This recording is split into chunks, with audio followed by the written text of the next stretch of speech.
but I want to start with some practice swings. And you're going to hear me count out like a metronome, right? And I'm going to give you a 2 count, meaning the first 2 beats, to give you an idea of how fast I'm doing this. So it's going to be ready and 1, 2, 3, freeze. Freeze means holding the finish. And this whole time what your eyes are going to be doing is your eyes are going to be staring at the spot where the ball would be. So if I did it here, it's going to look like this. Ready and 1, 2, 3, freeze. So again, I'm holding my finish when I say freeze. I'm staring at the spot that the ball would be. Ready and 1, 2, 3, freeze. We're going to do that a couple of times, and then after we do that, we're going to do that with a golf ball.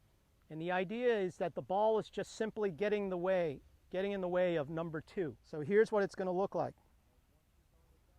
Ready and 1, 2, 3, freeze. And again, the ball's just getting in the way of the stroke. Great job with the putting. And we're going to transfer that over to chipping. Now, what we're going to do is you have 20 balls. Each of you has 20 balls. So what we want to do is we want to quiet ourselves down, because watching you guys chip, you tend to get a little bit wristy, a little bit flippy through the ball. Or sometimes what happens is you chop at the ball, right? And so your chipping becomes really inconsistent. So we want a nice, simple, rhythmic, even tempoed stroke for our chipping, just like we worked on with our putting. So what we're going to do here is our feet are going to be close together, ball's going to be in the middle, weight's going to be to the left, or for you, Mike, it's going to be to the right, just about a little bit. We're going to set up there with our putter, and we're going to putt it forward. Brush the grass, right? Feet close together, ball's in the middle, weight's a little bit forward or to the left or to the right for Mike. Brush the ground with a putting motion. Now after you've done that with the first 5 balls, what you're going to do is you're going to switch to your wedge, and you're going to do exactly the same thing. The only thing that's changing here is the club in your hands. So feet are close together, ball's in the middle, weight is slightly forward. Brush the ground with a putting motion. I've got a pitching wedge, an 8-iron, and a 5-iron here. And what you're going to see is you'll see on the ground there's a white line sprayed there, right? Now what the 2 sticks are for is for the width of your stance. So we just kind of want to make them about as wide as your feet normally would be, so it'd be like that, right? So if I'm setting up to that white line, it would look like this. And you're going to take 3 balls there, right? You're going to put the first ball on the white line over here. And what you're going to do is you're going to hit the ball. You can do a half swing, you can do a 3/4 swing. So you're going to hit 3 balls with your short club. So in my case, it's a pitching wedge, right? Now I'm just making a little short swing, but you can do full swings. All right? And what you're going to see is where's the divot. You're then going to switch to your 8 or 9-iron, whatever's your next club. You're going to do the same thing, put it on there. You're going to do the same thing, 3 balls. After you do that, then you're going to switch to your 5-iron, or whatever the highest club is, longest club, 3 balls. What you want to see is when you hit all 3 clubs, where is the divot in relation to your stance? What we're going to do next, we're going to work a little bit on your balance and your finish. What you're going to be doing first is we're going to take a half backswing and then a half finish, just like that. Getting up there, half backswing, half finish. And you notice I'm holding my finish. Then the next 2, half backswing, full finish.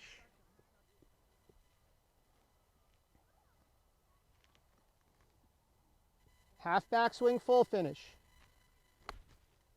And stay there till the club lands. Then the next 2 balls,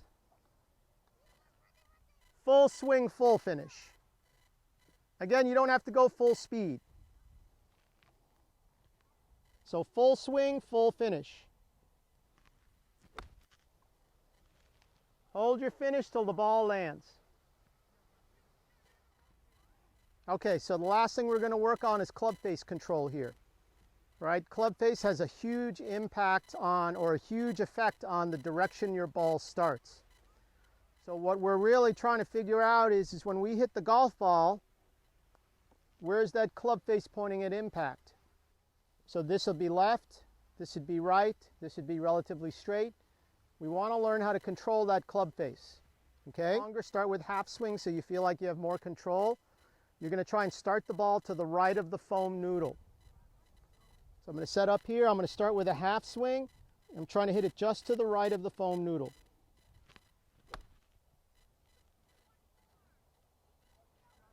Pretty good. Hit it a couple inches to the right around you. So you're just setting up there, feet a little bit closer than shoulder width. Ball position's in the middle. Weight's a little bit to the left, right? Maybe about 60%. For you, Mike, it'd be a little bit to the right. And just a little half swing. 5 balls to loosen up. Just like that. 5 balls, yeah. So let's see, I'm doing exactly what I said. There. So what we're going to do is we're going to see how ball position affects the ball flight. So the next 5, what I want you to do is set up there and have the ball about 1 ball forward of middle. And hit 5 balls, right? And see what happens. So if I set up like this and I hit 5 balls this way, ball seems to go a little bit higher, right? Let's start to focus a little bit more on the targets here. So what you're going to do is go at 3 balls per target. So let's say I'm going for the yellow one. So I'm going to try the first one with the ball in the middle.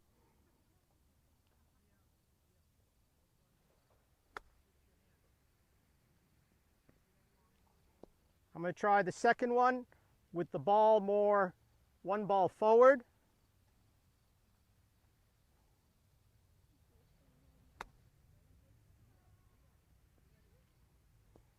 I'm going to try the third ball 1 ball back.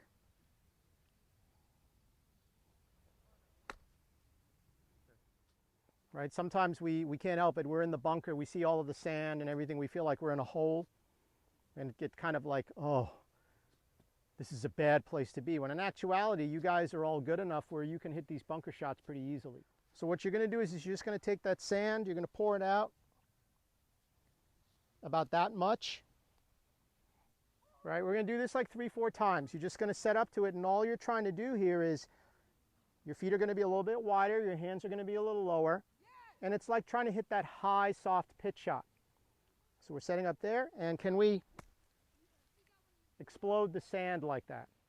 Then after you've done that 3 or 4 times, you pour out another handful of sand. Now you can take the golf ball, put it right on top of that pile of sand that you made, and try and do it again. So you're trying to hit the sand instead of the ball. Pour out more sand, because you just want to take what you guys did so well over there and copy it here. So again, I pour out a handful of sand like that. I put a ball on top of it. Hit it out. Round 100. So what club would you use? 6. Okay, so you would take your 6 iron out, and then you'd come over here. You take a ball. Same thing. You do your whole pre-shot routine, take a couple of practice swings, do everything you would normally do. Right, get your line down. Again, you're trying to hit it between the 2 yellow sticks here. You set up, and then make your swing.